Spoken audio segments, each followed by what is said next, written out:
signing a new goalkeeper. Bruno Fernandes de Sousa was convicted of ordering the murder of his ex-girlfriend and then having her body fed to his dogs in 2010. The player was sentenced to 22 years in prison in 2013. But last month, after serving just a fraction of his sentence, he was released on a technicality. Bruno was then swiftly signed by a club called Boa Esporte.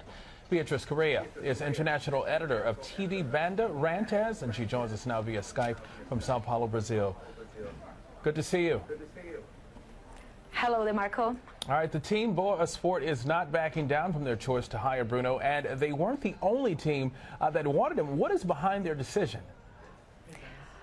Well, basically, they are betting on the slow pace of our justice system because they signed a 2-year contract with Bruno, but he could be in jail anytime because he's out with an habeas corpus, he's out with an appeal.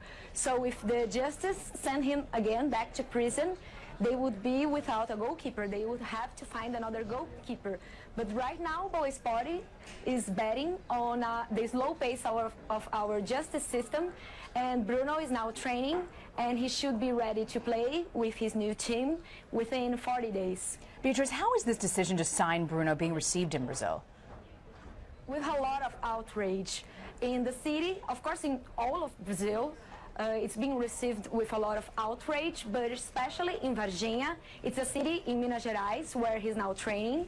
And women protested in the city. And also this club, they lost a lot of sponsors. The website, the Boa Esporte website, was hacked. And these hackers, they put information about violence against women in place. So it's been received with a lot of outrage because it's been now 4 sponsors have dropped the team already, and seeing a convicted murderer being asked to take selfies with children, it's really outraging. And speaking of children, Bruno shared a son with his ex-girlfriend Beatriz, and he has said he intends to seek custody. What is the latest on that? Yes, actually now the child is with the grandparents, and when the murder happened, he was only 4 years old.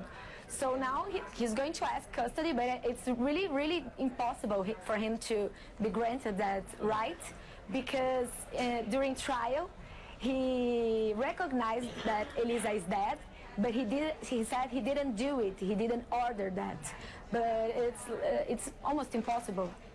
Beatriz, we know that Amnesty International has reported that violence against women in Brazil has increased by more than 24% just over the last decade. Are women speaking out in Brazil against this hiring of Bruno on the team? Yes, as I said, a lot of women went to the streets in Varginha when he was announced as goalkeeper of Boa Esporte.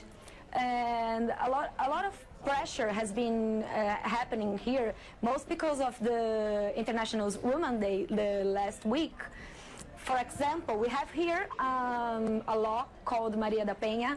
It's been 10 years since the Congress approved that law, and today this law protects women all over Brazil. It's a really important law recognized by the United Nations. And last week, the International Airport of Rio de Janeiro changed its name only for 10 days, but it's like a recognition of the importance of this law. And they changed the name of the airport from Tom Jobim to Maria da Penha. Maria da Penha was named after the airport because she's a women's rights activist who was abused by her husband, and she became an activist since then, and we have a law named after her today. All right, Beatriz Correa, thank you so much for your insight on this disturbing story. Thank you. You're welcome.